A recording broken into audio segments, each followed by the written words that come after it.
The Universal Knowledge Assessment Hall was dead silent except for the hum of neural dampeners, standard equipment to prevent telepathic species from sharing answers. 300 of the galaxy's brightest students sat at crystalline desks, each one representing their species' hope for admission to the prestigious Galactic Institute of Advanced Sciences. ZYX Theta, a cerebralite whose brain comprised 40% of their body mass, had been preparing for this moment since hatching. Their species were renowned across 17 systems for their computational abilities. Next to them, a Quantari student named Helix had already activated all 6 of their cognitive lobes, their transparent skull glowing with synaptic activity. The Proctor, an ancient wisdom keeper whose species had developed the test over millennia, floated to the center of the room. You have 4 standard hours. The exam contains 1,000 questions covering mathematics, physics, chemistry, biology, philosophy, and dimensional theory. Begin. The holographic test materialized before each student. ZYX Theta immediately felt their confidence waver. Question 1 involved calculating quantum probability cascades across 7 dimensions while accounting for temporal flux. This was harder than any practice exam. Around them, the room filled with the sounds of concentration. Clicking mandibles, humming thought sacs, the whisper of tentacles across haptic interfaces. The molluscans secreted focus enzymes. The crystallids resonated at their peak thinking frequency. 15 minutes in, ZYX Theta heard something impossible. The sound of a chair sliding back. Everyone looked up to see the human student, Marcus Thompson, standing and stretching. He'd been the subject of whispers all week. Earth had only joined the galactic community recently, and their Deathworld reputation preceded them. But surely even Deathworlders couldn't have finished, Marcus announced cheerfully, placing his completed tablet on the proctor's desk. The Wisdom Keeper's 3 eyes widened independently. That's impossible. You've only had 15 minutes. Yeah, I know.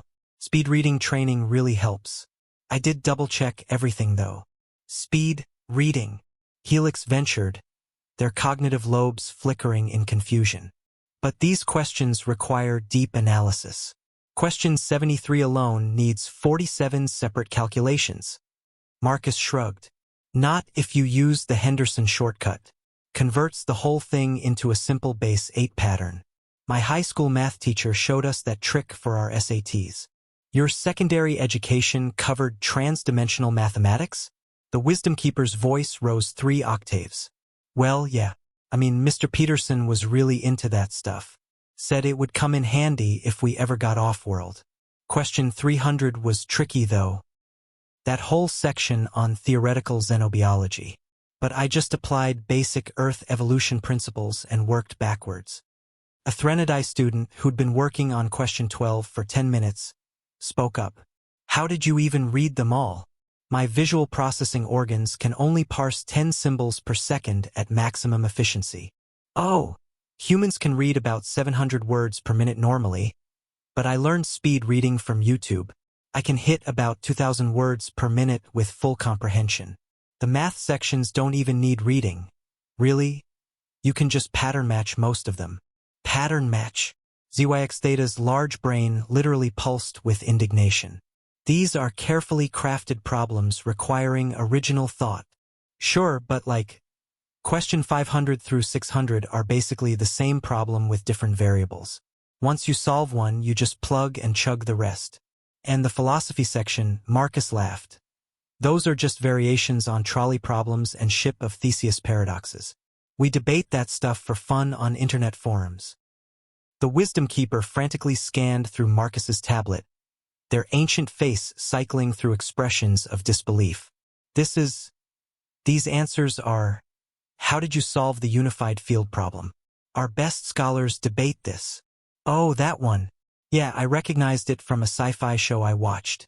They had this episode where they needed to calibrate a warp drive, and the science advisor actually worked through the real math on the DVD extras. Super cool behind-the-scenes stuff. You learned advanced physics from entertainment media? And YouTube, there's this channel called Physics Girl. That's awesome. Plus, Reddit has some great discussions if you dig deep enough into the science subreddits. The room was utterly silent now. Several students had stopped attempting their exams entirely, staring at the human who just casually demolished what was supposed to be the galaxy's hardest academic challenge. But the time pressure, a Velocidon wheezed, their species known for quick thinking. How did you not panic? Marcus looked confused. Time pressure? 4 hours for 1,000 questions? That's like 14 seconds per question. Pretty generous. Our standardized tests in high school gave us like 8 seconds per question, and my mom would make me do practice tests while she timed me with a stopwatch. Way more stressful. The Wisdom Keeper set down the tablet with shaking appendages. Perfect score. Not a single error.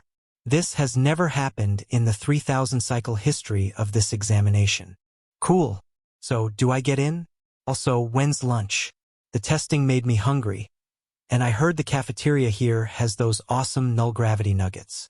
As Marcus left the hall, whistling something he called the Jeopardy theme, 300 alien students stared at their exams with a new, terrifying understanding.